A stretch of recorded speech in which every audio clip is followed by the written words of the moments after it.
नाज़रीन अस्सलाम वालेकुम। मैं फ़रमान हैदर आगाज़ सफ़र से आपसे एक बार फिर रूबरू हूँ। ये जो अमेरिका और इज़राइल की और ईरान की जो लड़ाई है, ये इस वक्त पूरी दुनिया में दो खैमों में बटी हुई है। एक तरफ अमेरिका के जो फॉलोअर्स हैं वो, और एक तरफ वो जो ईरान के फॉलोअर हैं। इससे आप पूरी दुनिया में देख सकते हैं, पूरी दुनिया में जो है, जो अवामी सतह पर है, जहाँ पर एक आम आदमी की बात है, वहाँ पर ज़्यादातर सपोर्ट जो है वो ईरान की हो रही है। और जो डिप्लोमेट्स की बात है, जो विदेश नीति की बात है, जहाँ पर ईरान के मुकाबले में अमेरिका का दबदबा है, उसमें जो है वो सारे मुल्क खामोश हैं। कुछ भी हो रहा है उस पर कोई कुछ नहीं बोल रहा। अगर ईरान कर रहा है तो उसके ख़िलाफ़ सब लोग बोल रहे हैं, मगर जो अमेरिका कर रहा है उसके अगेंस्ट कोई बोलने को तैयार नहीं है। अभी गाज़ा में और लबनान में, सीरिया में क्या उन्होंने हशर किया है इज़राइल और अमेरिका ने, कोई बोलने वाला नहीं है कि ये इन्होंने क्या किया। वो नरसंहार नहीं है, वो आतंकवाद नहीं है, वो एक मतलब इंसानियत है, वो इंसानियत है।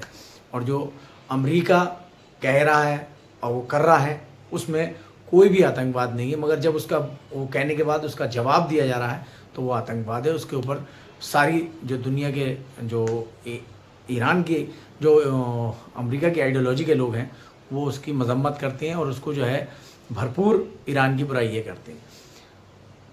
अगर हम देखें कि पूरी दुनिया में अब जैसे कि नाटो है, नाटो अब जाके यानी 60-70 साल के बाद जाके पहली बार ऐसा हुआ कि नाटो के लोगों ने कहा कि हम ईरान से बात करेंगे विदाउट अमेरिका। ये एक बहुत बड़ी बात है, बहुत बड़ा चेंज है। जो नाटो के जो मुल्क हैं वो एक बार ईरान के सामने टेबल पे बैठने को तैयार हुए हैं बिना अमेरिका के। और ईरान ने भी कह दिया है कि जो इज़राइल और अमेरिका के साथ हैं उसके लिए हॉर्मज़ का जो रोड है वो नहीं खुलेगा। अमेरिका के लिए नहीं खुलेगा, इज़राइल के लिए नहीं खुलेगा, जंग ख़त्म होने के बाद भी नहीं खुलेगा, ये ईरान का साफ कहना है।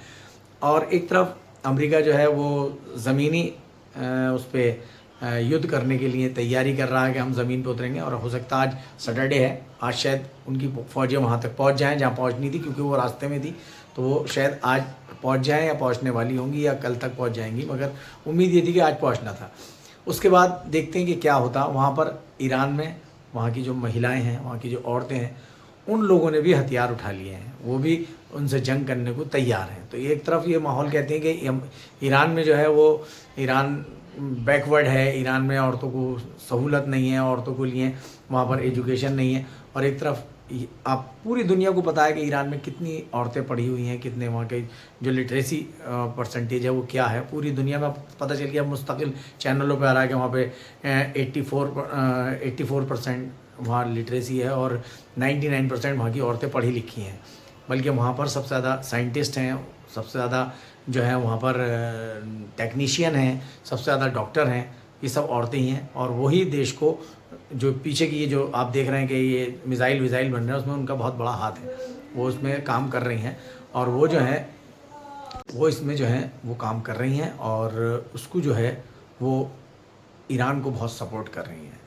अगर कहीं भी पूरा मुआशरे में जब तक सब मिल के काम नहीं करते तो वो कुछ नहीं हो सकता। ईरान ने ये साबित कर दिया है कि उसके ऊपर कितने जो थे वो लगे हुए थे, उस पर मतलब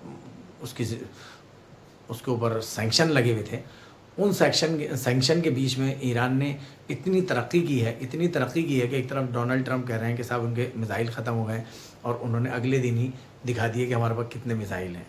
ईरान के पास इतने मिसाइल हैं कि ईरान बहुत लंबी लड़ाई लड़ने के मूड में है। ईरान कम से कम अगर चलती है, ईरान का जब भी जंग रुकेगी ईरान की तरफ से रुकेगी। अमेरिका कितने ही कहते रहे कि वो सीज़ फायर के लिए तैयार हो रहे हैं, उनके लोग आ रहे हैं, ये सब झूठ है। अमेरिका की किसी से कोई बात नहीं हो रही। ईरान का जो मेन जो मतलब ऊपर की जो इस वक्त लॉबी है, उसमें कोई किसी से बात नहीं कर रहा, किसी की कोई बात नहीं हो रही। अगर ये खामनाई साहब को ना मारते तो खामनाई साहब एक टेबल पे बैठ के इनसे बात कर सकते थे, मगर खामनाई साहब के बाद वहाँ की जो नौयत है वो बिल्कुल बदल गई है। इन्होंने अली लारी जानी साहब को मार दिया, जो एक बहुत ही सुलझे हुए और बहुत ही डिप्लोमेट्स आदमी थे, जो मुसलसल इन चीज़ों पे काम करते थे। इन्होंने उन्हें भी मार दिया। अभी इनके पास कोई आदमी नहीं है जो वहाँ तक पहुँच के इनसे बात करे। तो इसलिए ये जो भी बातें हो रही हैं सब झूठ हो रही हैं। कल ट्रम्प ने संबोधन किया, उससे पहले जो ईरान के राष्ट्रपति थे उन्होंने अमेरिका की आवाम के नाम एक खुला लेटर दिया। उन्होंने सारी वो बातें कही हैं जो एक हक पसंद आदमी कह सकता है, और जो ट्रम्प ने बातें की हैं उसका सारे का उन्होंने उसमें जवाब दिया है। आप ट्रम्प की कल की जो उन्होंने देश के नाम संबोधन किया उसे सुन लिए, और फिर जो ईरान के राष्ट्रपति हैं उनका जो लेटर ईरान के अमेरिका की रिपब्लिक के लिए गया है उसको पढ़ लिए। दोनों में मतलब उन्होंने एक तरफ से लड़ाने की बात की, उन्होंने एक तरफ से उसको शांत करने की बात की है। तो ईरान कभी भी जंग नहीं चाहता, ना ईरान ने कभी जंग लड़ी है। ईरान के ऊपर जब हमला होता है उसका ईरान जवाब देता है। अभी भी जो अमेरिका और इजराइल ईरान के ऊपर हमले कर रहे हैं, ईरान उसका जवाब दे रहा है। ज़मीनी स्तर पर भी पहले अमेरिका के लोग वहाँ पर आएंगे तो उसका क्या जवाब होगा वो आने वाला वक्त ही बताएगा, मगर उसके अंजाम बहुत ख़तरनाक होंगे। कोई भी वहाँ पर ऐसी वो नहीं है कि वहाँ पर आराम से आके अमेरिका कुछ कर ले।